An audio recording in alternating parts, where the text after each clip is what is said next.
So we have just finished up with the 91st Academy Awards. The show itself, I thought, was produced pretty smoothly.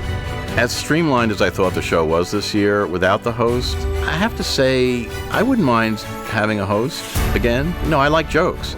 We are not your hosts, but we're going to stand here a little too long so that the people who get USA Today tomorrow will think that we hosted. Roma is a Netflix movie. There is still a certain amount of antagonism towards Netflix because it's a streaming service. Roma got 3 major Oscars. The fact that it didn't win Best Picture probably has more to do with the fact that it's a black and white, art film that didn't quite fit the criteria for what Oscar pictures have been in the past. Whereas Green Book certainly did. If you look at the history of the Oscars and the kind of, safe choices that they make, it makes perfect sense. I was not a big fan of Bohemian Rhapsody, although I thought Rami Malek did a really good job as Freddie Mercury. But overall, I thought it was a kind of fairly standard biopic about a character who should have been a lot more exciting and interesting than the one that was on the screen. The concert footage was phenomenal, and I was very surprised that I think it won 4 Oscars. Spike Lee's highly entertaining, and he's deliberately very provocative. And I think he made some strong political points as well. BlacKkKlansman is a powerful movie that's essentially a period film. He brought it up to date at the end. For you, it's a crusade. For me, it's a job. You're Jewish. That hatred, doesn't that piss you off? Why are you acting like you ain't got skin in the game? You had this year, BlacKkKlansman, Sorry to Bother You, If Beale Street Could Talk. These are all powerful movies.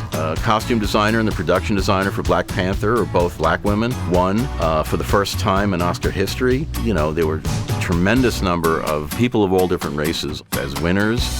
The problem is not the Oscars. It's the real work should be done, with the studios, with the hiring of people who've never had a chance before. It's still an uphill battle, but it's getting better. I liked A Star is Born overall. I thought the first half was pretty terrific, and then it sort of devolves into the template of the other 3 Star is Born movies. And they do have tremendous chemistry together. The highlight of the evening was their duet. Vice was the most overtly political movie of the major nominees this year. I don't think that it really resonated with most audiences. The Dick Cheney character was really pretty impenetrable from beginning to end in that film. It wasn't really much of a psychological study.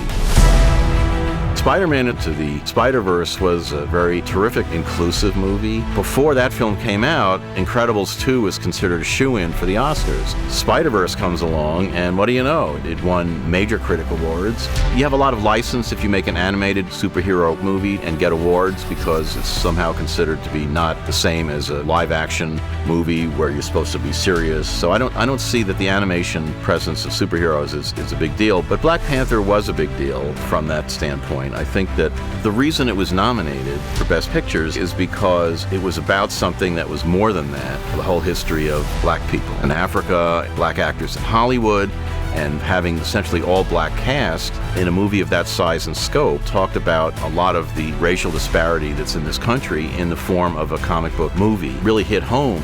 And so I think that's why it got the Best Picture nod, because it was considered to be more than a superhero movie.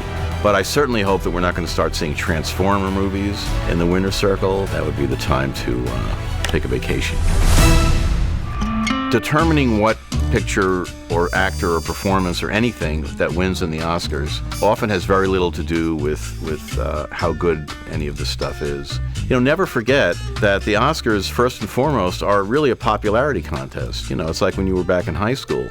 How many people saw the movie, how much money the movie made, whether it fits in with the tenor of the times. It's all kind of up in the air, which I guess is a good thing. If everything was so cut and dried and you knew in advance who was going to win, it wouldn't be so great either. So at least this way, there's always like one big surprise at least every year.